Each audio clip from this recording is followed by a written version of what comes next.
Sudah record? Di luar bang, di luar bang, di luar bang, di luar bang. Terima kasih. Jadi Bapak Ibu, kami mau dulu ya. Baik, selamat siang lagi. Jadi kita akan berbicara tentang PBL atau PJBL itu ya, supaya jelas bagaimana arahnya begitu. Kemudian analisa materi sudah saya buka, Bapak Ibu nanti silahkan untuk mengerjakan saja. Saya jelaskan dulu sebentar ya, untuk analisa materi.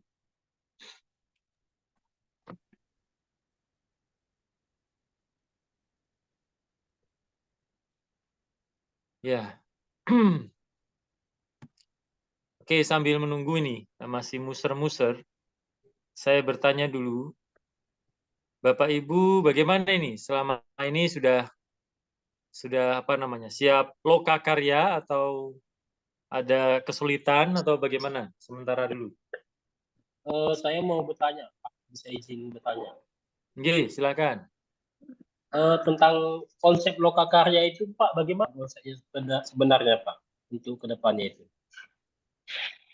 Saya tanya dulu Pak Roni, sejauh Bapak tahu apa yang diketahui supaya nanti saya tambahkan aja. Kebetulan kan ada juga yang saya dapat informasi dari teman, katanya semacam peer teaching atau semacam kita sebagai guru waktu misalnya sekarang lagi Zoom kan, saya sebagai guru menjelaskan kepada kita dan kita sebagai siswanya. Itu yang tangkap, Pak. Sebenarnya bagaimana mengenai konsep lokakarya itu, Pak? Terima kasih. Di lokakarya itu sebenarnya kami mau melihat sejauh mana Bapak Ibu guru persiapan pelaksana dan evaluasi mengajar. Gitu. Jadi sebagai guru profesional itu seharusnya idealnya itu persiapannya bagus, misalnya dari RPS, instrumen belajar gitu. Kemudian apalagi alat peraga atau ya persiapan-persiapan sebelum mengajar. Yang kedua pelaksanaan, nanti mungkin juga ada peer teaching atau video pembelajaran. Kan kalau zaman sekarang mengajar tidak hanya memakai dalam kelas Bapak Ibu, bisa juga luar kelas toh. Maksudnya bisa jadi kita mengajar di sini anak kita di rumah atau bagaimana itu kan. Jadi ada TPAC-nya, harusnya ada teknologi pedagoginya. Jadi itu kemudian evaluasi. Apakah Bapak Ibu nanti mengajarnya itu hanya mengajar saja atau menilainya, evaluasi ya, evaluasi. Menilainya itu berdasarkan subjektif ya. Oh, saya pengen dia ini baik, dia ini tidak baik atau ada ukurannya. Nah, itu nanti diproses Bapak Ibu, ada PPL, Bapak Ibu akan mengajar di kelas sendiri. Bapak Ibu akan diuji cara mengajarnya, kita akan dialog begini, diuji sama profesor atau sama dosen yang lain begitu. Kemudian ada PTK, itu penelitian. Bapak Ibu ternyata guru-guru sekarang itu kalau mau profesional harus ada karya tulisnya begitu. Karya tulis dan bukan sembarang karya tulis, sekarang itu karya tulis di pendidikan itu harus dipublikasi secara ilmiah. Jadi misalnya Bapak Ibu ada artikel di Kompas itu bagus, tapi ternyata nggak cukup sekarang. Itu harus seperti divalidasi di jurnal atau ya diakui secara nasional begitu. Prosesnya bagaimana Pak? Jalani aja gitu ya. Saya yakin kalau RPS kemudian cara mengajar Bapak Ibu sudah oke. Hanya ketika biasanya masalah itu di PTK dan P5 itu Bapak Ibu. Kan ada toh? Bapak Ibu sudah merdeka belajar belum?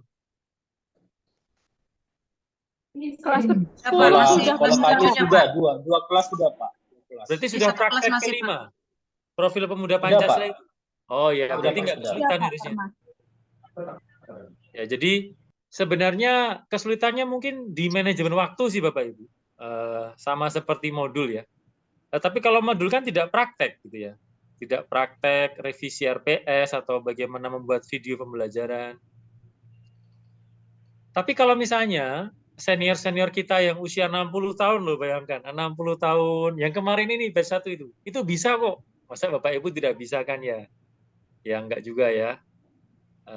Kemarin yang hampir pensiun itu, sekarang sudah lulus PPG, belum cair ini sudah pensiun nih Bapak. Jadi saya itu ketawa juga saya, aduh Bapak ini bagaimana? Ya ini belum cair-cair Pak Greg, gitu. Jadi kita pensiun dulu baru nanti, nggak tahu cair atau tidak. Jadi itu aja mereka bisa. Jadi Bapak Ibu silahkan nanti atur waktu saja. Begitu Pak Roni? Oke, terima kasih Pak. Ya, sama-sama. Baik, saya izin share ya.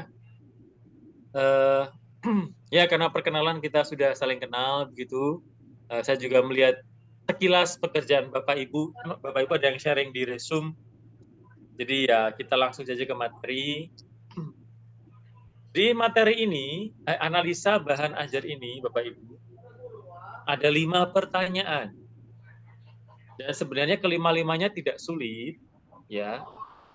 Hanya memang kami mengarahkan analisa bahan ajar ini untuk persiapan lokakarya. Contohnya apa Pak Greg? Contohnya misalnya, kalau nomor 1 sih mengulang resume Bapak Ibu. Jadi nomor 1 itu kan temukan 3 konsep yang dibahas dalam KB1 atau KB2 atau KB3 atau KB4 gitu. Kan sudah dijawab Bapak Ibu di resume tadi ya. Ada tadi. Ini diulang aja, diringkas begitu. Yang kedua, tuliskan evaluasi dan refleksi sesuai pengalaman Bapak Ibu dengan bahan ajar. Nah, ini Bapak Ibu nanti ini adalah kemampuan namanya mengevaluasi. Jadi ini sudah HOTS. Bapak Ibu kami minta untuk mulai berpikir secara HOTS atau mengevaluasi dan refleksi ya. Kalau menjelaskan ulang nomor 1 ini LOTS atau low order thinking skill. Nah, nomor 2 sudah mulai HOTS. HOTS itu akan menjadi dasar ketika Bapak Ibu lokakarya. Intinya kalau Bapak Ibu bisa HOTS, bisa berpikir kritis, mengevaluasi, menciptakan sesuatu yang baru, itu biasanya nilainya tinggi. Tapi kalau Bapak Ibu hanya LOTS atau low order thinking skill, menjelaskan ulang, mengingat, nah itu mungkin tidak terlalu tinggi. Nah, nomor 2 ini, maka adalah irisan antara pengetahuan Bapak Ibu tentang modul dan kesesuaian pengalaman. Misalnya Bapak Ibu mau mengeksplorasi KB2 mengampuni misalnya, KB1 juga ada. Ternyata untuk mengampuni itu tidak mudah misalnya, ini bisa diceritakan. Atau KB3 itu isu-isu sosial, misalnya KDRT. Nah, lalu Bapak Ibu, sebenarnya di dalam Kristiani ini ada KDRT, tapi karena tidak boleh cerai, KDRT ini malah menjadi langgeng. Itu kan jadi dilema Bapak Ibu. Ada keluarga Katolik yang tidak bisa cerai meskipun KDRT itu kan. Nah, itu kan ada dilema moral di sana. Jadi kesesuaian antara KB 1, 2, 3, 4 dengan pengalaman. Boleh pengalaman ketika mengajar di sekolah atau di paroki atau lingkungan. Lalu nomor 3. Menurut Bapak Ibu, apa kelebihan dan kekurangan bahan ajar itu? Itu analisis Bapak Ibu. Jadi ini juga sudah K5 ya, atau HOTS ini. Jadi kognitif level 5. Karena kalau Bapak Ibu hanya menjawab kelebihannya saja dari modul psikomoral Kristiani, tidak ada kekurangan misalnya, maka kami menganggap Bapak Ibu malas berpikir kritis karena hanya meng-highlight kelebihannya. Demikian juga sebaliknya, kalau Bapak Ibu menemukan kekurangan saja, maka Bapak Ibu belum berpikir secara seimbang begitu, ya, masih instingtif begitu, mencari kekurangan. Padahal juga ada kelebihan, ada kekurangan.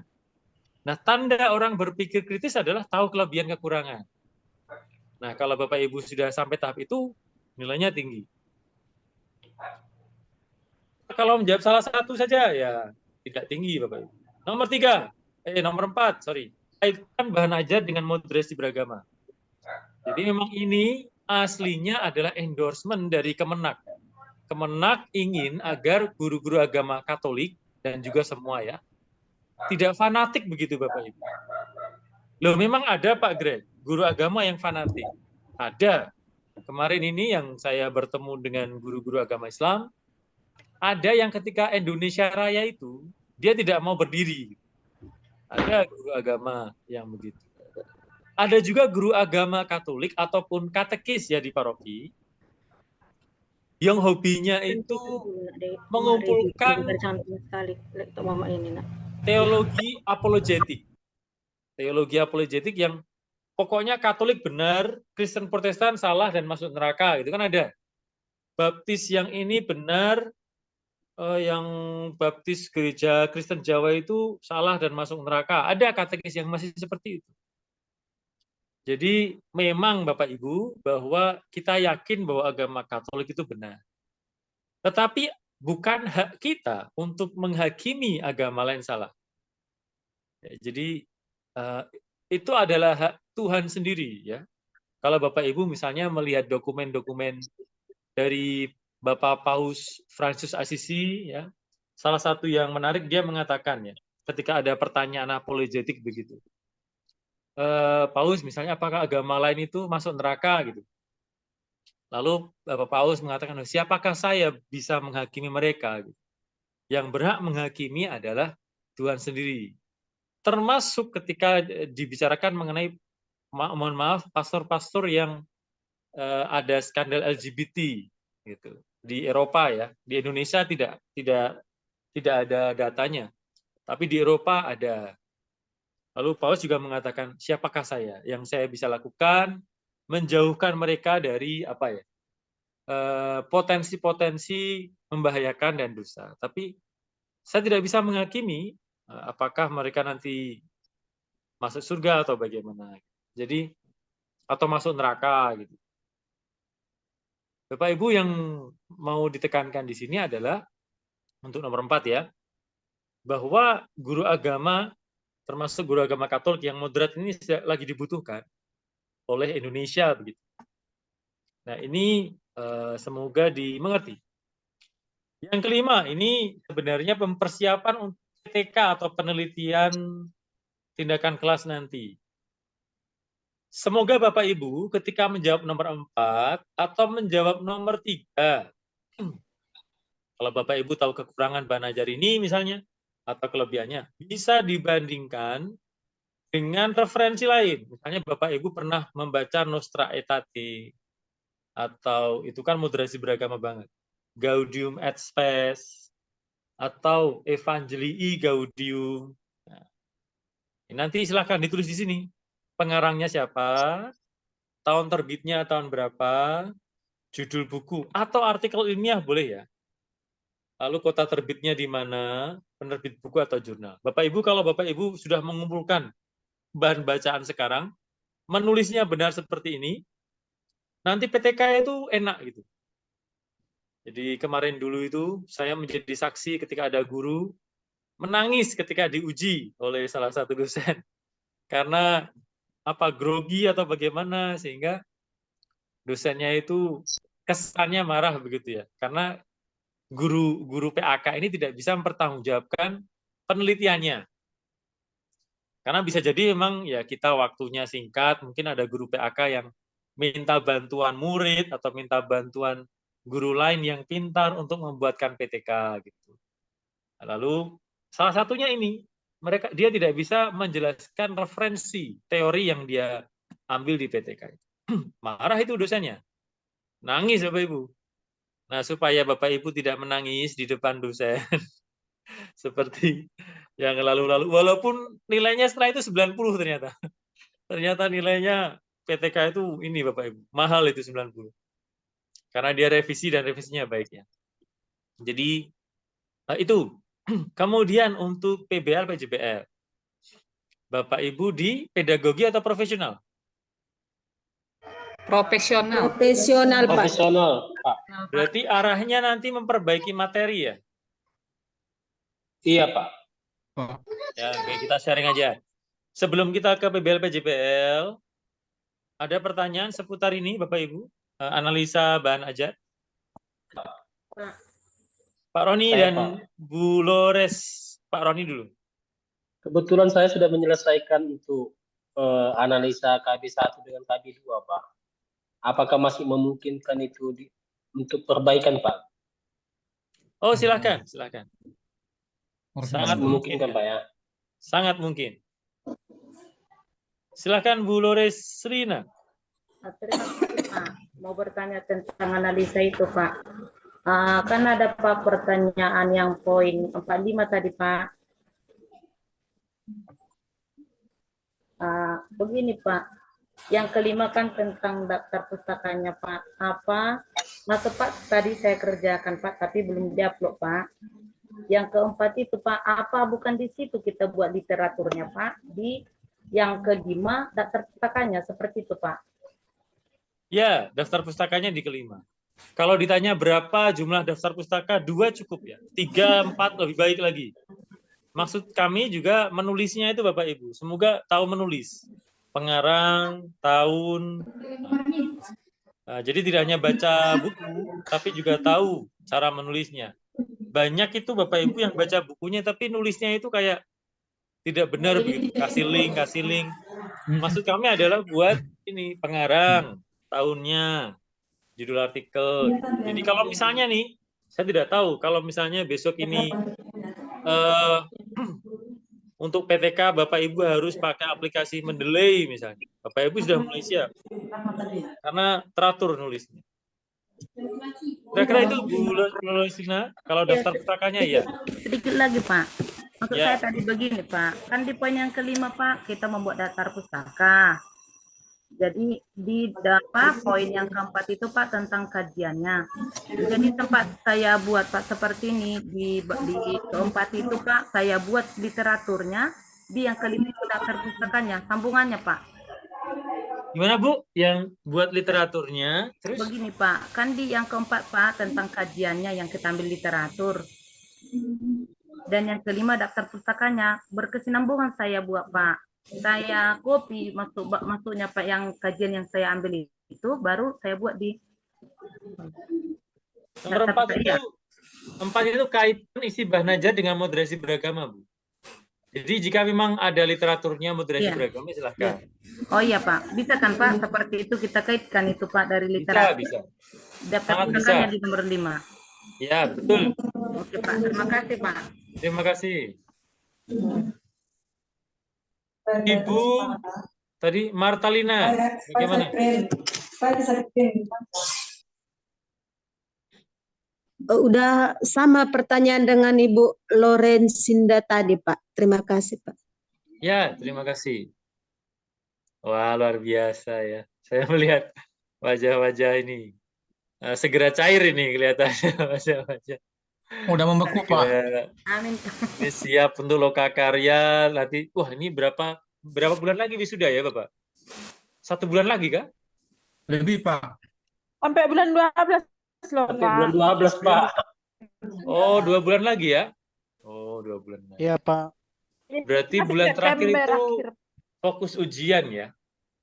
Iya, Pak. Ya, karena nanti wisudanya itu hybrid Bapak Ibu. Jadi boleh datang ke Semarang, boleh di tempat begitu.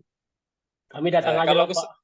Ya, kalau yang datang ke sini ya berarti nanti bawa masakan apa gitu Bapak Ibu supaya Pak Roni Apa-apa, bawa Pak. BPK. Ada Bu Rinta, Pak. Itu Bu Rinta Itu itu dia. bendahara kami, Pak. kan kemarin ada yang hobi masak, ada hobi ini nyanyi ya, nyanyi silakan nyanyi di sini. Pak Kobo Pak, itu, kita Pak, ya, yang nyanyi. kita ke Semarang ya. Itu seru itu ya. Ya sekali-sekali ya, mungkin berapa tahun juga tidak pernah ini toh ketemu sama apalagi teman-teman seperjuangan ya. Bisa juga nanti Pak untuk wisudanya tatap muka, Pak ya. Iya, biasanya begitu. Ini suster sudah cari hotel. Jadi Oh, untuk batch yang sebelumnya kemungkinan Bapak Ibu akan ada di hotel yang sama. Batch tanggalnya sebelumnya Pak, tanggal berapa tuh, Pak? bagaimana? Tanggalnya, Pak. Kalau yang batch sebelum Bapak ini yang kemarin baru lulus ini mungkin bulan depan sudah wisuda. Untuk Kalau angkatan kami Bapak Pak, perkiraan mungkin Desember ya? Tapi kalau Desember Natal ya? Januari mungkin. Begitu. saya tahu pesan tiket Pak. Ah ya betul ya. September kami SP, Pak. Nanti tanya saja suster itu waktu Loka Karya atau Bu Irin itu ditanya. Kami pesen tiket atau bagaimana. Ya itu kita berandai-andai ya. Tapi yang penting segera cair toh Bapak Ibu. Nanti kita ke Semarang tidak cair-cair bagaimana? Pinjam dulu, pinjam. Oh, pinjam dulu. Iya betul juga. Asal Nggak bunganya jangan apa-apa terlalu minjam banyak. Pak, asalkan lulus Pak. Iya betul ya. Pak, Iya. minjam biar lulus Pak. Aduh itu dia. Tapi bunganya jangan banyak-banyak Bu, nanti terlibat bunga lagi. Baik, kita sekarang ke PBL-PJPL. Bapak Ibu, artinya begini ya. Bapak Ibu kan sudah ada masalah, identifikasi masalah tuh. Ada literature review, ada wawancara, ada analisa penentu penyebab masalah, sampai ke rencana aksi. Rencana aksi itu biasanya di masa lalu ya Bapak Ibu, yang benar adalah ada rencana untuk merevisi bahan ajarnya, tadi skema gambarnya, bahasanya, karena mungkin kadang-kadang bahasanya terlalu tinggi atau bagaimana itu ya. Ya mungkin betul juga ya. Sebentar Bapak Ibu, ini ada telepon dari petinggi ini.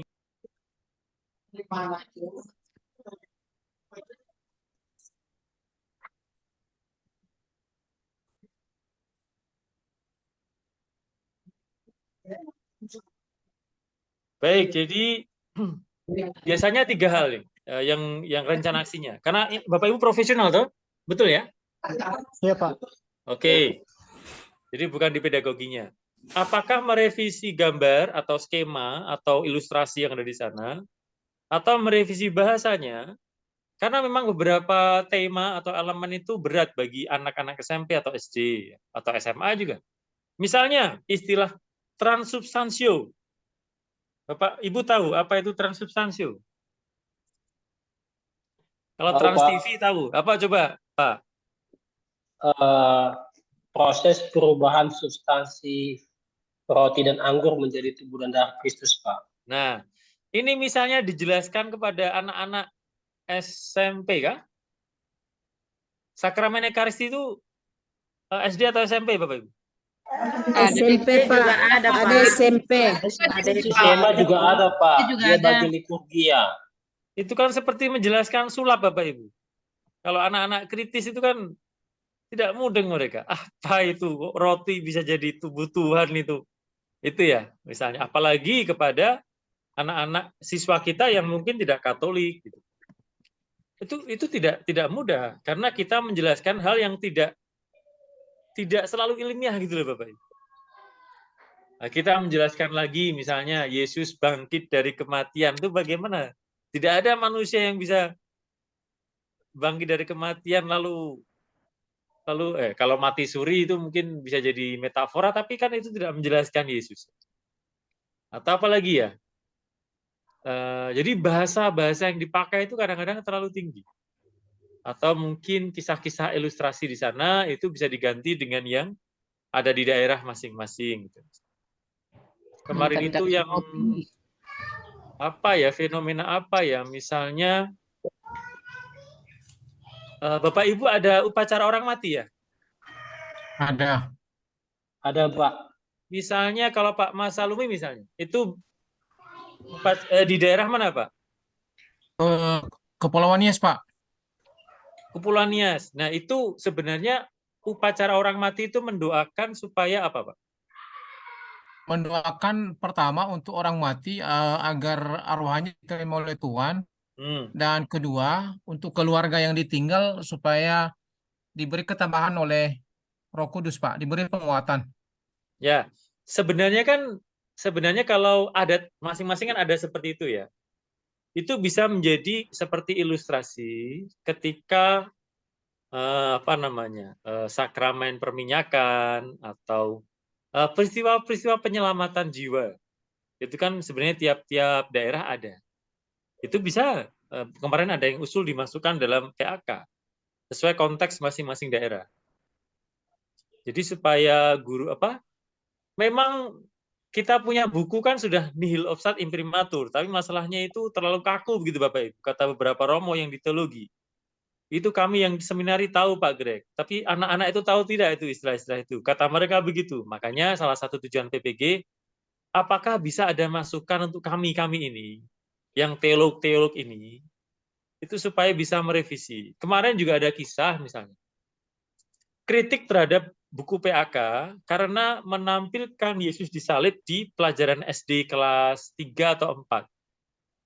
Padahal anak-anak kelas 3 itu tidak boleh melihat kekerasan.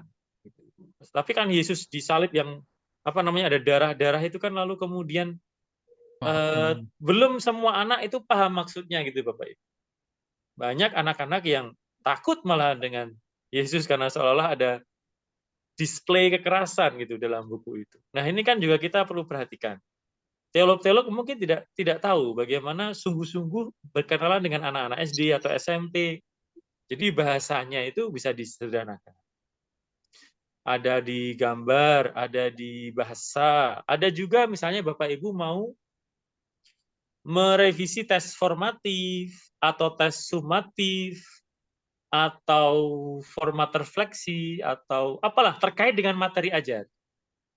Ya, penugasan juga terkait dengan materi ajar. Yang bukan direvisi adalah cara mengajar karena itu wilayah pedagogi, meningkatkan motivasi siswa karena itu di pedagogi, meningkatkan keaktifan siswa dalam belajar itu di ranah pedagogi, menambah sarana prasarana yaitu juga di pedagogi. Ya. Begitu Bapak Ibu. Kita sharing aja supaya jelas. Misalnya ada tidak salah satu yang boleh share screen, masalahnya apa gitu. Kemudian nanti kita bicarakan. Ini sudah saya buka share screen.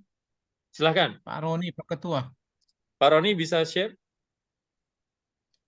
Kenapa Pak Roni? Apakah yang lain takut atau bagaimana? Oh ya. Iya, belum pernah soalnya, Pak. Masa belum pernah. Nanti Bapak Ibu kalau ujian harus share screen loh.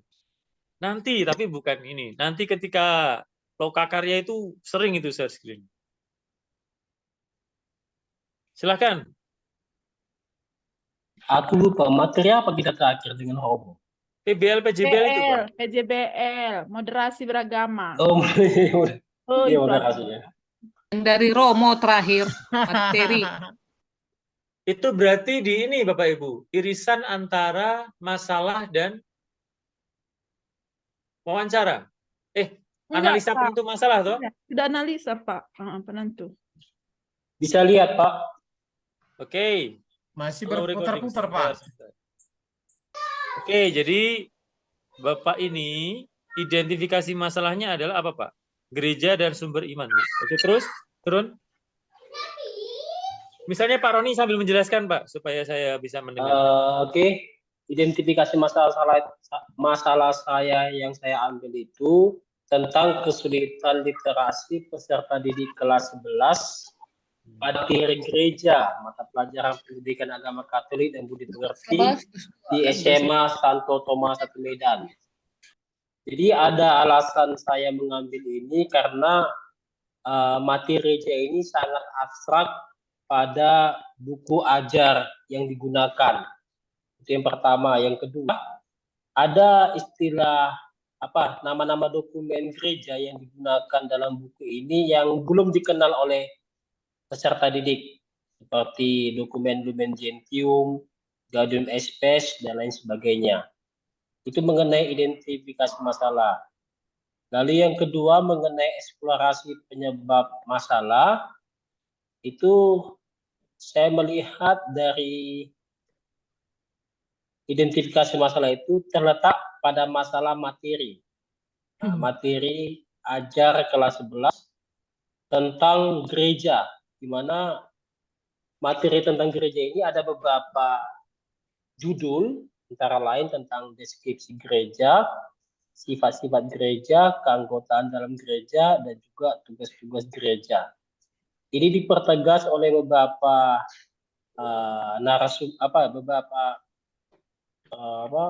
Literatur penulis review. literatur review yang menyatakan bahwa memang materi ajar itu atau bahan ajar itu memang salah satu faktor penentu untuk keberhasilan satu proses pembelajaran, seperti yang dikatakan oleh Santosa. Lalu untuk selanjutnya, ini sudah saya ambil rujukannya dari Santosa tadi. Lalu untuk yang ketiga, tentang yang namanya eksplorasi penyebab masalah untuk materi ajar gereja kelas 11, itu berdasarkan hasil wawancara. Di sini ada beberapa orang yang saya wawancarai. Yang pertama, Ibu Maristela Situmorang, ini guru agama di SMA 15, juga mengatakan bahwasanya memang materi ajar agama kelas 11 untuk gereja memang cukup sulit, terlalu tinggi bahannya. Lalu ini saya tanya juga kepada teman saya, kebetulan satu sekolah juga, tempat ngajar yang sama. Bapak itu juga mengatakan yang sama juga, bahwasanya materi gereja untuk kelas 11 cukup sulit untuk dipelajari oleh anak. Lalu ini juga saya wawancarai, ada sekarang kelas 11, kelas 12 sekarang siswa ini, ya kan yang tahun ajaran lalu kelas 11, kebetulan untuk materi gereja kan itu di kelas 11, saya tanya kepada dia tentang materi kelas 11, materi ajar agama, apa gereja itu apakah cukup menyulitkan? Iya Pak, cukup menyulitkan. Ada beberapa alasan. Yang pertama itu mengenai bahasa yang digunakan, juga mengenai ada dokumen-dokumen gereja yang mereka belum kenal. Jadi dokumen gereja itu juga menggunakan bahasa Latin. Lalu untuk analisis penentu penyebab masalah. Jadi ada 3. Yang pertama itu materi gereja pada buku PAK menggunakan bahasa yang tinggi. Yang kedua, materi gereja pada buku PAK lebih teoritis, tidak aplikatif. Lalu yang ketiga, materi gereja pada buku PAK memiliki dokumen-dokumen gereja yang belum dikenal oleh peserta didik. Lalu yang terakhir dari Romo, yang hari itu Pak, agak mengubah sedikit. Romo mengatakan analisis penentu solusi. Analisis penentu solusinya apa yang Bapak tawarkan? Yang saya tawarkan itu adalah merancang kembali bahan ajar atau modul ajar khususnya pada materi gereja dengan menggunakan bahasa yang lebih sederhana, yang lebih aplikatif melalui contoh-contoh praktis. Selain itu juga membuat video ataupun membuat slide PPT yang lebih kreatif tentang materi gereja sehingga lebih dimengerti oleh anak siswa. Sekian dan terima kasih Pak. Jadi analisis penentu solusi ini dari Romo siapa? Romo Sugi. Karena kan sebelumnya Pak juga untuk analisis penentu penyebab masalah ini kan sama sebenarnya di poin yang kelima, tapi diubah Romo menjadi analisis penentu solusi. Oke, jadi kalau dari saya melanjutkan saja Pak, prinsipnya supaya kebenarannya itu kebenaran komprehensif ya, tidak terputus antara satu unsur dan unsur yang lain. Juga koherensif, ada saling keterkaitan, keterpautan makna antara satu modul dengan modul yang lain. Itu saja.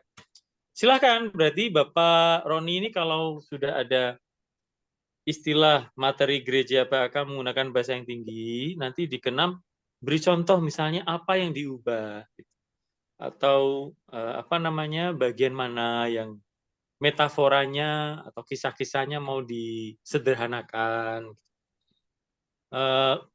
Menarik ini, materi gereja lebih teoritis dan tidak aplikatif. Berarti kan rencananya lebih aplikatif ya.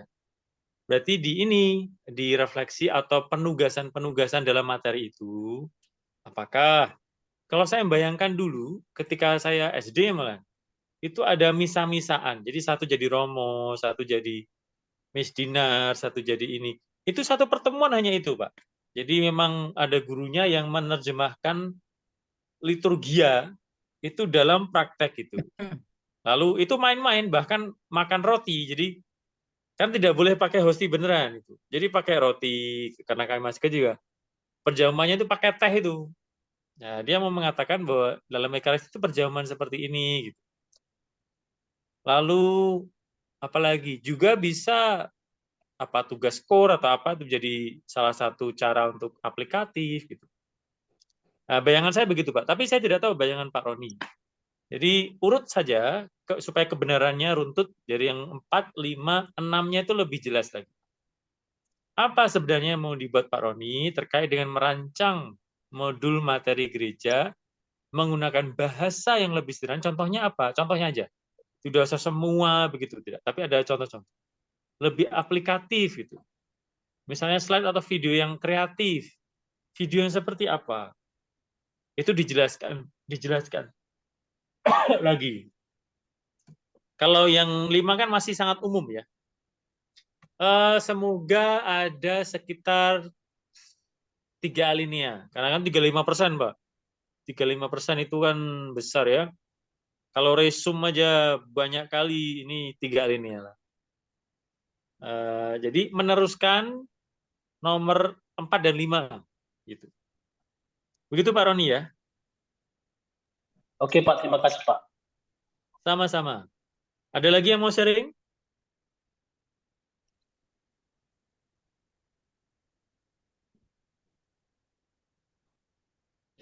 Oh cukup berarti Pak ini. Kobo. Pak Kobo tuh Tidak. Pak Kobo. Tidak usah dipaksa Bapak, kalau emang cukup ya sudah.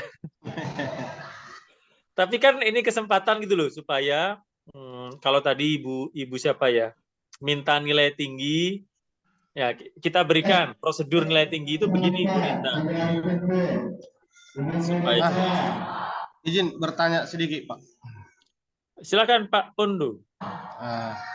Kemarin kan waktu di modul 5 sebenarnya banyak di antara kami yang sudah tersesat itu Pak, mulai dari modul 1, 2, 3. Lalu hari itu setelah konsultasi dengan Romo, disuruh ganti hanya 4 dan 5 aja supaya sinkron begitu. Jadi bagaimana nanti kaitannya dengan yang ke modul ke-6 ini Pak, kalau nggak kami ubah dari atas, dari modul 1 gitu. Apakah kami Jangan harus... diubah Pak. Oke, ini kan ada yang masalah nih. Apakah Pak Ondo bisa share? Supaya halo, jelas. Pak? Apakah Pak Ondo bisa share screen supaya jelas? Ya saya coba Pak ya. Ya. Karena hari itu udah tersesat dari 1, 2, 3, 4. Ya kita kembalikan ke jalan yang benar Pak. Bapak Ibu jangan takut salah ya kalau dengan modul moral psikomoral Kristiani jangan takut salah. Kita ini latihan saja.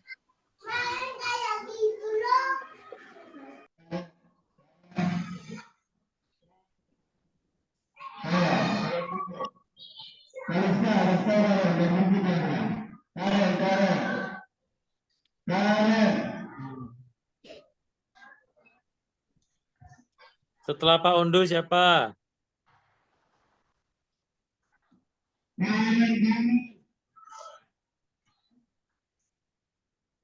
Oh, ini tidak berani sharing atau sudah bisa?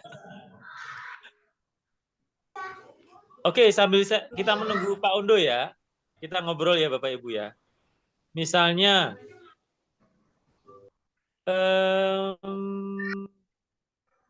Ibu Mersa Valeria. Masalahnya apa, Bu? Kelihatan, Pak? Belum, Pak. Sambil menunggu Pak Ondo nih. Masalahnya apa, Bu Mersa?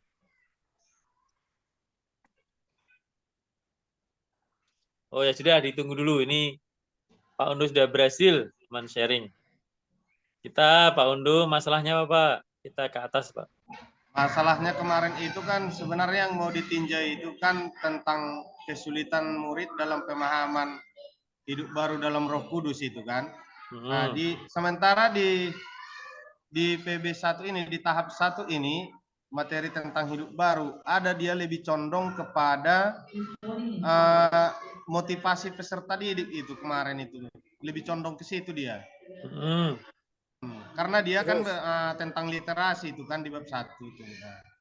Nah, ya kemudian yang di tahap yang kedua, kekurang pahaman peserta didik itu kan ada pengaruh eksternal dan internalnya. Ada itu dari pribadi peserta didik itu tidak tertarik, dia lebih tertarik pada hal-hal yang berbaur dengan media sosial ataupun internet begitu, ketimbang membaca buku, kira-kira seperti itu dia, Pak. Sehingga dengan kurangnya pemahaman itu, literasi itu, dia kurang mampu menangkap bahwa peran Roh Kudus itu dalam hidupnya. Yang kemudian pengaruh dari orang tua. Pada zaman sekarang kan orang tua itu lebih condong memberikan anak-anak itu pembelajaran umum ketimbang agama. Seperti itu kan. Jadi istilahnya ini kan udah menyimpang ini dari yang PJBL sebenarnya, udah ke PBL, Pak. Lanjut terus.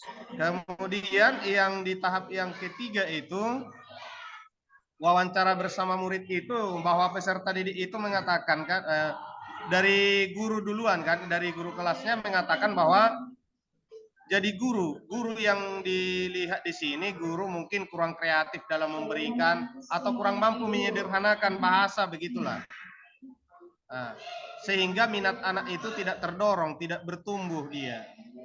Kemudian guru kelas mengatakan ada juga faktor sekolah kita itu kurang banyak buku-buku yang tersedia tentang kerohanian, gitu.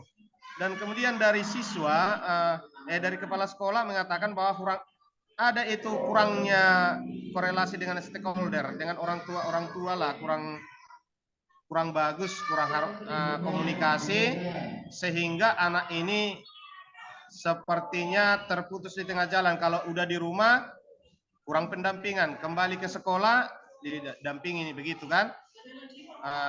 Buku-buku, dan kepala sekolah juga mengatakan yang sama dengan guru kelas tadi, buku referensi kita sangat minim tentang keagamaan, sementara kita kan berada di sekolah Katolik, begitu. Hasil wawancara dari murid mengatakan bahwa memang materi itu agak sulit. Mereka tidak bisa melihat secara nyata dalam kehidupan sehari-hari Roh Kudus itu seperti apa, begitu. Dicontohkan. Kemudian mereka juga mengakui bahwa keluarga itu, orang tua itu lebih menekankan mereka belajar mata pelajaran umum. Kalau agama itu kan udah pasti nilainya lulus, begitulah kira-kira. Kemudian di keempatnya itu, karena disuruh Romo itu hari itu haruslah kembali ke jalan yang benar katanya. Jadi kita mencoba diarahkan Romo itu kemarin, diubah hanya dari keempat aja lah katanya, karena nggak terkejar lagi kalau harus diubah dari 1, 2, dan 3. Maka kita coba untuk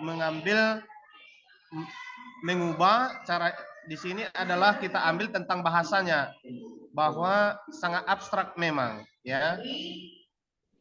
Konsepnya itu memang Roh Kudus itu dalam kehidupan sehari-hari itu memang sangat abstrak, tidak bisa dilihat anak itu secara nyata seperti apa nih Roh Kudus itu, tidak kelihatan kan. Pada peserta didik itu mungkin kesulitan untuk melihat dalam tindakan-tindakan dia, karena orang tua juga tidak memberi contoh bahwa seperti inilah cara hidup yang didorong oleh Roh Kudus, yang dikuatkan oleh Roh Kudus, begitu. Nah, kemudian keterbatasan bahasa untuk menelaah bahasa-bahasa yang tinggi dalam pembelajaran itu, mungkin taraf anak itu masih kurang mampu lah, begitu. Jadi perlu penyederhanaan bahasa dalam pokok bahasan ini, atau memberi contoh-contoh konkret dalam kehidupan sehari-hari menghidup. Kemudian ada juga latar belakang daripada keagamaan. Agama yang di sekolah Katolik itu kan mayoritasnya dari Protestan, sementara Katolik itu minoritas di sekolah Katolik. Jadi untuk memberikan ini adalah hal yang sangat sulit, maka kita harus mempunyai referensi yang lebih banyak lagi dan konsep-konsep yang lebih gampang dipahami, karena memang dasar agamanya bukan dari Katolik, begitu kira-kira.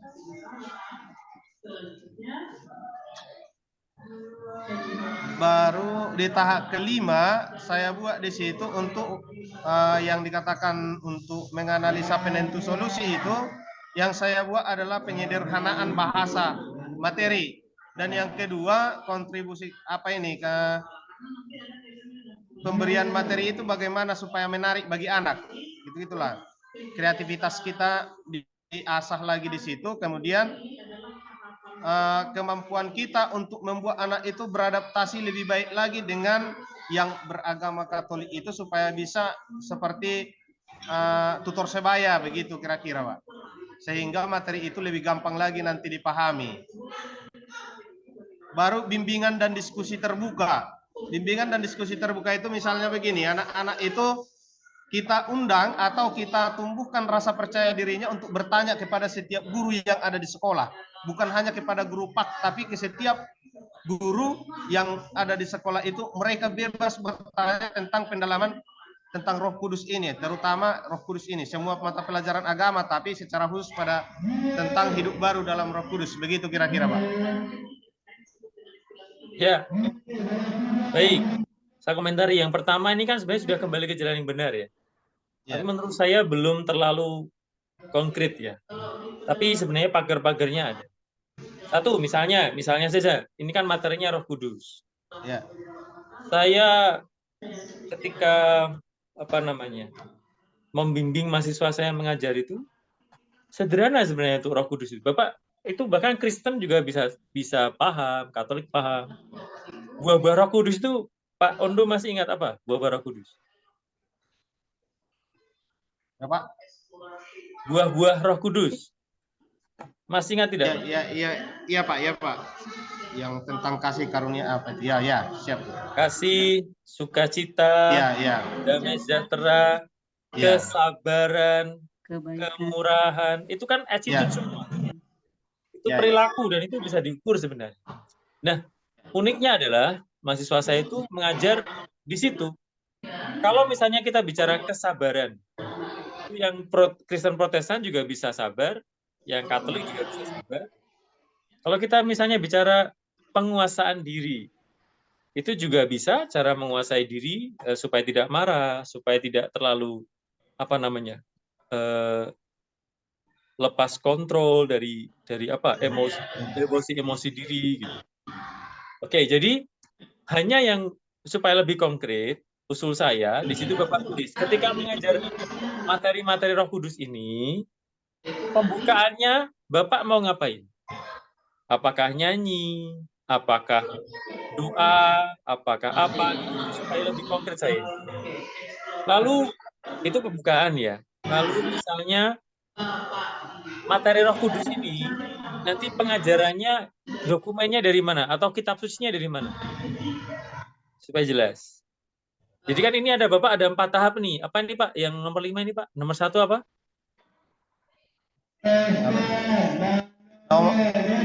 Nah, penyederhanaan materi itu. Nah, nanti dalam pembukaan, lalu kemudian konkretisasi konsep abstrak kan jelas nih. Dari misalnya Bapak mau ngajar nih, pembukaannya ngapain, isinya ngapain, penutupnya ngapain gitu. Misalnya dalam penutup ada ini bimbingan dan konsultasi misalnya. Itu bagus Pak, menurut saya. Jadi ini tidak membuat RPP, hanya seperti mau meringkas kalau saya mengajar materi ini, apa saja yang saya masukkan. Semoga ada dokumen di situ, kan di atas ada apa tadi? Di atas lagi Pak.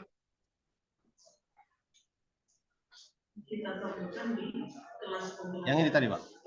Oh tidak ada dokumennya ya? Tidak ada dokumen. Apa? Ini Roh Kudus bukan? Oh bukan ya, pedagogi ya? Iya. Oh iya. Ya saya mengerti. Baik, jadi intinya supaya lebih konkret 4 unsur nomor 5 tadi.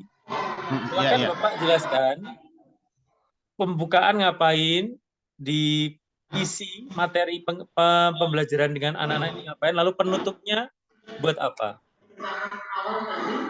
Supaya kalau Bapak submit ada nilainya Pak. Kalau Bapak berhenti di tahap 5, saya tidak bisa menilai itu. Padahal 35%. Jadi menjelaskan kembali modul 4 dan 5. Bagaimana Pak Undo? Berarti ini diubah lagi nantinya, Pak? Bukan, bab 5 bukan diubah. Enggak diubah. Nomor 6 itu isinya adalah Oke. Di pembukaan. Bapak ngapain? Terus pelaksanaan Bapak ngapain, penutup ngapain? Harapan saya di penutup ada bimbingan dan diskusi terbuka supaya koheren dengan nomor 5. Ya. Diceritakan singkat aja, tiga alinea juga toh. Pembukaan, Bapak buat apa? Isinya, Bapak mengisi apa? Semoga ada materi-materi terkait Roh Kudus di sana. Atau bacaan Injil yang mana? Atau dokumen gereja yang mana? Penutupnya apa? Harusnya penutupnya sama dengan ini, bimbingan dan diskusi terbuka. Diskusi terbuka, iya. Semoga ada kasih, sukacita, damai sejahtera, kesabaran, kemurahan, kebaikan, kesetiaan. Supaya kalau yang diajarkan itu Protestan dan Katolik sama-sama paham, Pak. Iya, siap. Harapan saya begitu. Begitu ya Pak Undo? Sementara itu siap, ya. Siap Pak, oke siap. 3 alinea. Jadi saya mengoreksi juga enak. Oke. Siap. Ada lagi kah?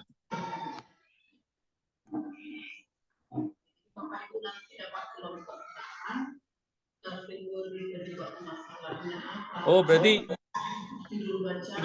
sudah paham kah Bapak Ibu? Baik, kalau sudah ya, saya tunggu saja. Sambil saya koreksi resume ini, belum saya koreksi. Oke, begitu. Pak Ondo bisa tutup screen? Ya, siap. Pak. Ya, ada Bu. pertanyaan, Pak. Silahkan. Mengenai pengumpulan tugas analisa bahan ajar ini sampai jam berapa gitu, Pak? Jadi analisa bahan ajar dan PBL PJPL sebelum jam 12 besok ya Bapak Ibu ya? Iya Pak. Ya, waktunya cukup ya, semoga ya.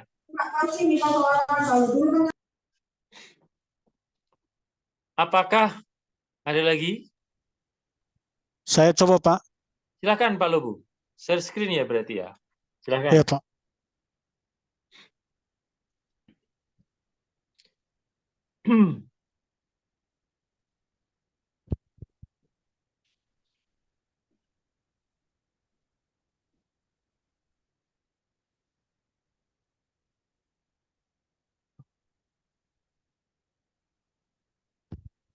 Apakah sudah kelihatan Pak?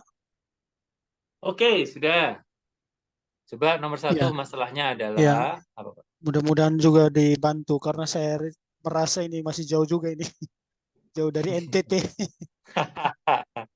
NTT mana Pak? Larantuka atau Ruteng? Timur kayak. Oh iya. Eva Manano ya. Nah, kemarin saya mengambil materi manusia pribadi unik. Nah, ini memang sudah salah jalur karena ini pedagogik. Saya mencoba langsung ke 4 dan 5 karena sempat sudah dibimbing oleh Romo Sugi. Oke. Yakni ini nomor 4.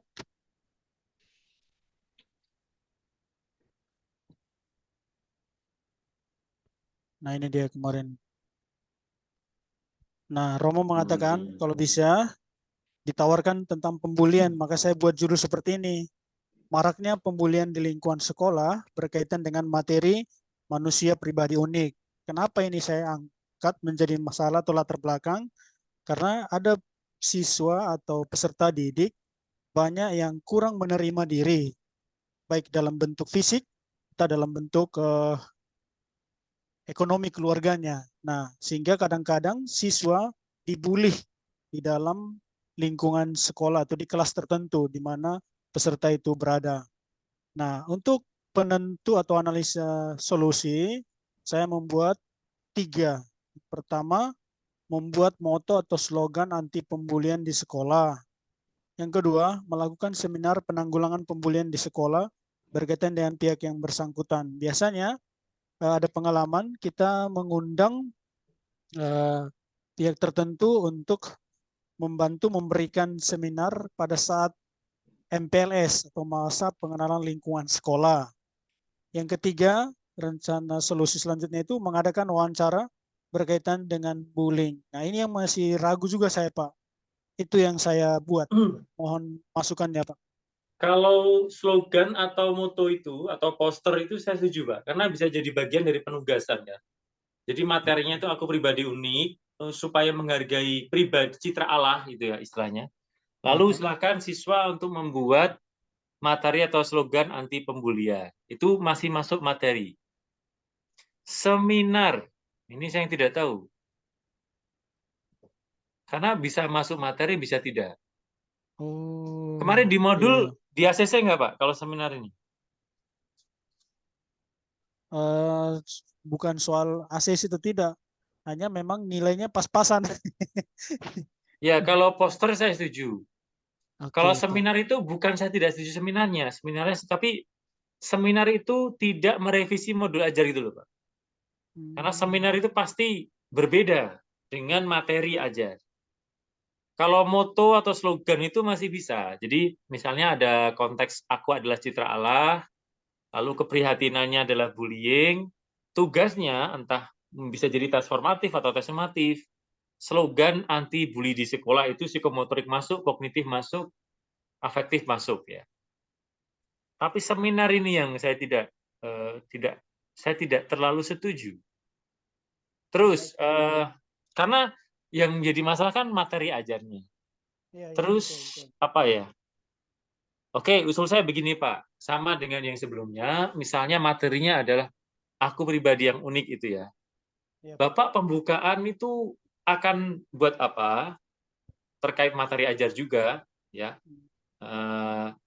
Jadi materi ajarnya mau diapain di pembukaan, kemudian nanti isi dari pengajaran itu apa. Kalau ada dokumen tentang citra Allah juga boleh di sana. Lalu penutupnya itu silakan, harusnya penugasannya moto atau slogan anti bully di sekolah supaya koheren sih Pak. Supaya koheren antara nomor 5 dan rencana aksi. Jadi 3 alinea lagi, Bapak pembukaan ini mau buat apa, kemudian di tengah-tengah pembelajaran tuh materinya mau diapain gitu, materinya mau dibawakan seperti apa, kemudian penutupnya bagaimana. Kalau mau koheren ya ini membuat moto atau slogan anti bully di sekolah, misalnya pakai poster atau YouTube atau apa. Begitu Pak Kubu. Oke, terima kasih banyak Pak. Ya, sama-sama.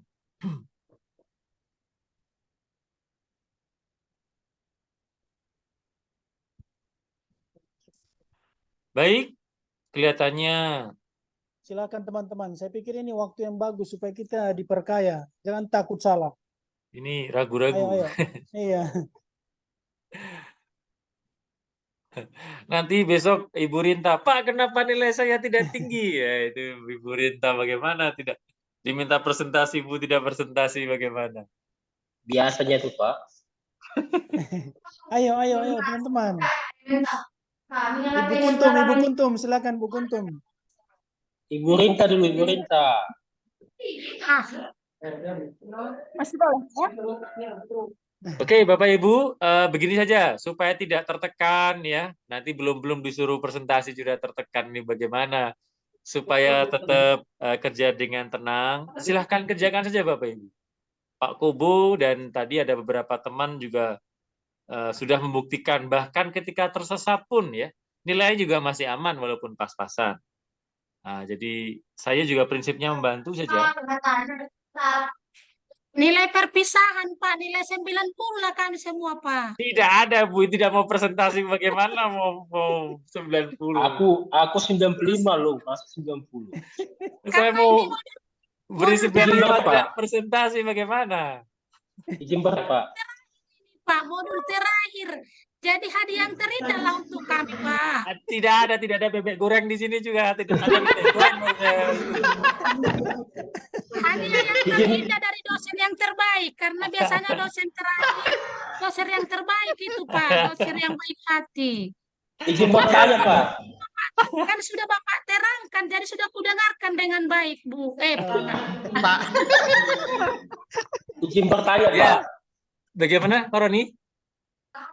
Sebelumnya kan Pak, mengenai rencana aksi ini, sempat juga aku berpikir mengenai RTL atau rencana tindak lanjut. Biasa kan kalau dia rencana tindak lanjut itu kan seperti yang aku buat waktu di PBL, itu mengenai kapan pelaksanaannya. Misalnya kan untuk, kayak aku tadi mengenai untuk membuat modul sendiri, misalnya Januari sampai dengan Desember membuat merevisi modul aja tentang gereja. Lalu Januari sampai dengan Juni mengaplikasikan modul tersebut kepada siswa. Nah, tapi setelah mendengarkan penjelasan dari Bapak, untuk rencana aksi itu lebih spesifik tentang materi apa yang mau kita revisi, kita masukkanlah dia di bagian aksi, Pak ya. Begitu Pak ya? Iya Pak. Bapak sekarang bayangkan, saya minta presentasi aja Bapak Ibu ini masih ragu-ragu, apalagi kapan, bagaimana ini dilakukan, itu nanti mereka tertekan Bapak, nanti masuk angin semua, saya yang salah juga toh. Jadi saya minta 3 alinea saja terkait dengan penjelasan lebih jelas lah ya, lebih rinci atau lebih spesifik Bapak Roni bilang tentang ini 45. Jadi kita kan ke-6 kok. Nah, jadi sebelumnya Bapak di tahap ke-5 dan tahap ke-4 itu sudah mengatakan sesuatu, baik yang tersesat maupun yang tidak tersesat. Ya, jadi di ke-6 ini coba jelaskan lagi secara lebih jelas di elemen mana Bapak mau apa terkait dengan modul 4 dan 5 tadi sebelumnya.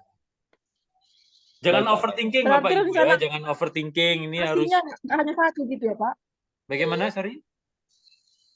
Berarti rencana aksinya nggak hanya satu ya Pak? Rencana aksinya yang pertama ini Bu, doa sebelum makan siang. Rencana aksinya nggak hanya satu. Ya, doa sebelum makan siang dulu Bu, nanti makan siang. Habis itu buat. Jadi rencana aksinya tergantung dari nomor 4 dan 5. Oh. Kalau Bu Kuntum tidak sharing, saya bagaimana tahu Bu Kuntum? Nggak apa-apa, sharing boleh Pak. Silakan Bu Kuntum. Hapus foto Kike dah. Agak mirip masalah saya dengan Pak Roni Pak, makanya saya nggak sharing. Kalau sharing nggak apa-apa sih Pak, mirip gitu. Tema saya itu mirip. Ya, Gereja ya silakan sharing ya nggak apa-apa. Tidak ya tidak berdosa Bu. Jadi saya hanya berharap tidak overthinking, tapi Bapak Ibu perlu latihan supaya di lokakarya nanti itu sungguh siap begitu. Daripada saya beri nilai yang murah hati 115 pada Bu Rinta, nanti Bu Rinta diuji nangis-nangis nanti dia. Ah, kemarin Pak Greg salah, beri saya nilai tinggi ini, sekarang saya diajar sama dosen. Nah, saya yang salah lagi. Jadi hadiah terindah Pak, hadiah terakhir dari modul 95 lah nilai kami Pak. Tidak menyerah ini, semoga Bapak Ibu Rinta besok ketika diuji ya, itu seperti ini ya Bu ya. Dosen ini ada dia terindah, yuk Bapak gitu ya. Karena biasanya kan Pak dosen Saya rekam, psikologis jangan itu menangis biasanya ya, kalau nanti diuji ya. Biasanya dosen psikologis itu tentang kejiwaan itu biasanya itu bisa menyatu kepada jiwa kami semua itu Pak. Oh, luar Berarti Bapak biasa kan. mendukung untuk kami. Tapi tidak ada bebek goreng di sini Bu. Kalau ada bebek goreng mungkin lebih mudah menyatukan jiwa-jiwa ini. Nanti Pak, tapi kalau mau ke Semarang menjumpai Bapak nanti, kita mau ke Semarang kan Bapak Ibu kan? Tidak ada. Kerjakan dulu saja Ibu Rinta. Tidak ada, tidak ada. Bapak kirimlah nomor rekeningnya biar kami minta. Lebih parah lagi. Sudah parah ini Pak, parah. Mana cair juga belum, sudah mau transfer bagaimana? Banyak bisnis Bu Rinta ini. Tidak menyerah Ibu Rinta. Baik, kami meskipun terlalu cair banyaknya uang kami Pak. Kami agama yang diberkatinya kami Pak ini. Iya, iya, baik, baik. Terima kasih Ibu Rinta. Begitu ya Bu Kuntum. Sama dia sama Pipip nih, nggak di sana. Ibu Ibu Mary jangan marah. Ini lagi diskusi transfer rekening ini. Sehat-sehat lah Bapak selalu Pak. Nanti kami mau ke Semarang rame-rame Pak ini. Gaji pertama triwulan nanti. Mudah-mudahan kami semua. Jangan berlebihan Ibu. Ini kami bantu. Ibu Rinta ini. Kami tidak bantu kan selama ini. Kami bantu-bantu saja. Jangan terlalu overthinking. Begitu Pak, ya Bapak Ibu. Pak, ada mau kami tanya. Ya. Tapi hanya sekedar antara kami lah dengan Bapak kan. Oh, nanti Pak, masih adanya istilah kami gagal Pak? Nggak Ini saya ada. jujur ya, saya jujur ya. Kelas 10 lulus semua. Saya jujur nih. Jadi gagal secara modul dulu. Di modul psikomoral Kristiani itu rekornya 100% lulus. Tapi tidak semua ternyata Bapak Ibu. Ada beberapa batch angkatan Bapak Ibu. Dua batch yang tidak, dua kelas yang tidak lulus. 100%. Jadi it is like it is ya. Kemudian secara global dan kami akhirnya kalau bisa lulusnya banyak lah. Batch yang pertama itu 86% lulus. Jadi ternyata ada berapa 14% yang tidak lulus. Satu dan dua hal. Dan saya lebih kaget lagi karena yang tidak lulus ada yang pandai. Jadi itu serius Bapak Ibu. Jadi maka dari psikomoral Kristiani saya dan Mr. Mance itu mencoba membantu. Nggak kedengaran suaranya Pak. Aduh, kasihan Jadi jaringan Bapak. Nggak kedengaran suaranya Pak. ini gara-gara rekening ini jelas. Suaramu pun dengar, Ondo. Di sini jelas kok, Pak. Ya. Gambaran Jadi kan Pak, maksudnya kan Pak gambarannya yang menentukan lulus itu kan orang bapaknya Pak kan. bukan. Jadi siapa Pak? Kemenak. Alah, Loh, serius sih Ibu Rita, ini tidak semudah itu Ibu. Jadi kami itu adalah fasilitator supaya Ibu itu bisa ujian dengan baik. Ini masalahnya. Kalau yang lulus saya mah tidak usah kita ketemu langsung lulus saja. Bapak Ibu sudah 15 Loh, Pak, nggak tahun. kedengaran suaranya Pak. Oh iya. saya kedengaran. Saya dengar jelas Pak. Jadi Lalu yang di Kemenak itu Pak, apakah ada orang kita, orang Katolik Pak? Loh, itu orang Katolik semua. Kemarin bahkan ini kasus Bu. Istrinya tidak lulus. Istrinya pejabat lah ya kok tanya saya tidak tahu. Mungkin memang mereka tesnya sungguhan. Sekarang kalau tesnya sungguhan, Ibu Rinta kirim bebek goreng ke saya luluskan. Percuma juga Ibu lulus di modul psikomoral Kristiani, tapi tidak lulus di ujian akhir kan menderita Ibu Rinta.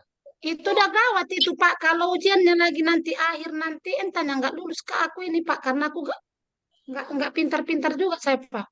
Oh, tapi Bu, yang tidak pintar-pintar itu lulus semua. Amin lah, amin nih Pak. Yang kemarin, Pak, nggak saya tidak kedengaran tahu suaranya, Pak. Pak. Besok lulus tidak ini. Yang kemarin. Karena yang kemarin itu memang ya berusaha, sungguh berusaha. Dan serius Bu, mereka tidak pintar. Wong video pembelajaran saya buatkan. Jadi mereka tidak bisa buat video pembelajaran. Minta tolong Pak Greg, tolonglah ini. Kami sudah tua-tua. Kirim Ibu sini videonya satu-satu kan pakai HP tuh. Kirim satu-satu, saya edit 1 menit tambah 1 menit tambah 1 menit kan. Karena kakek saya sendiri, nenek saya sendiri. Jadilah mereka. Jadi Ibu Rinta dan teman-teman, kami bantu. Tapi bantuan kami tidak menjamin kelulusan. Itulah Bapak Ibu perlu harus mandiri. Kira-kira itu poinnya itu. Kalau begitu kan Pak, bagilah kami kisi-kisinya Pak. Pasti orang Bapak kan agak-agak tahu lah apa itu nanti kisi-kisinya itu. Itu Kemenak Bu yang buat. Kemenak. Nggak ada kawan Bapak di Kemenak itu Pak. Tidak ada Bu. Ibu minta ini di Bimas di Ibu punya toh. Nggak berani saya Pak, Bapak karena Bapak orang baiknya saya lihat, bakal berani saya Pak. Oh, iya. Ya, baik. Nanti ya Bu, kalau ada Ibu Rinta tidak menyerah. Oke Bapak Ibu, nanti malah kita panjang ini, malah Ibu tidak kerja ini. Ibu Rinta sudah pegang kepala, baru mau kerja, mau pusing ini bagaimana? Jadi, ya Pak Undo mungkin jaringan ya Pak Undo. Jadi lanjut saja Bapak Ibu, prinsipnya kita sama-sama tahu. Pasti saya berusaha membantu, akan tetapi Bapak Ibu perlu berusaha serius ya. Supaya apa? Supaya lulus nanti sampai akhir nanti, sampai PTK nanti. Nanti saya simpan nomor Bapak sampai meskipun habis modul ini, saya simpan nomor Bapak. Nanti saya minta tolong nanti video-video sama Bapak diajari Bapak kami ya Pak ya.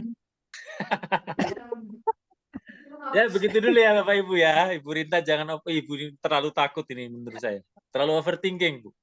Percaya diri dulu ya, percaya diri. Begitu ya Bapak Ibu ya. Iya Pak. Ya Pak. Kita tutup dulu saja supaya Ibu Rinta makan siang dulu.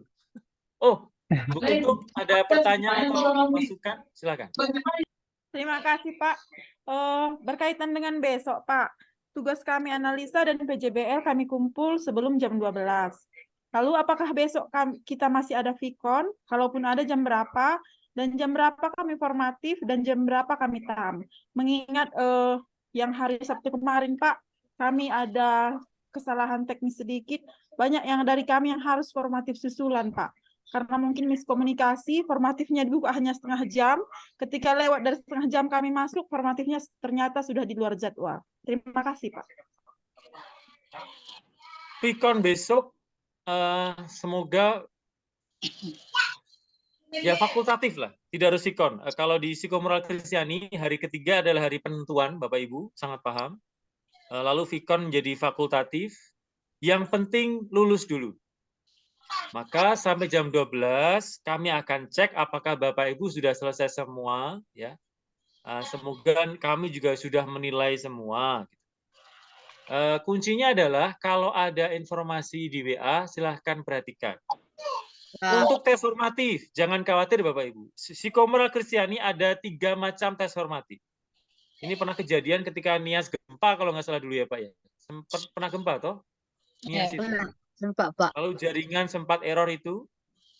Nah, lalu antisipasi Psikomoral Kristiani kami membuat 3 tes formatif. Jadi yang duluan selesai silahkan tes formatif dulu. Lalu misalnya gangguan sinyal atau apa nanti bisa tes formatif di gelombang 2 dengan soal yang berbeda. Jadi untuk Psikomoral Kristiani selalu ada antisipasi. Untuk modul Psikomoral Kristiani ya, kami tidak tahu yang lain. Jadi saya dan Sermance memang dari dulu ada pembicaraan dan seterusnya ya supaya membantu Bapak Ibu. Jadi jangan khawatir dulu ya, jangan overthinking Ibu Rinta dan teman-teman masalah nilai top itu mudah saja. Tetapi kemampuan Bapak Ibu ini tes formatif kerjakan saja.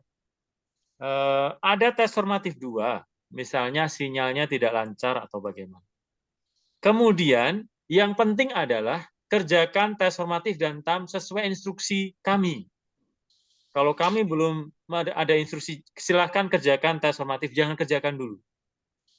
Apalagi TAM, itu kunci sudah. Iya, ya, jadi jangan dulu, pokoknya jangan dulu. Ada kejadian-kejadian di mana Bapak Ibu boleh mengerjakan tes formatif dan TAM, walaupun nilainya belum keluar semua, bisa. Nah, itu kendali kami, Bu Rinta. Itu kendali kami.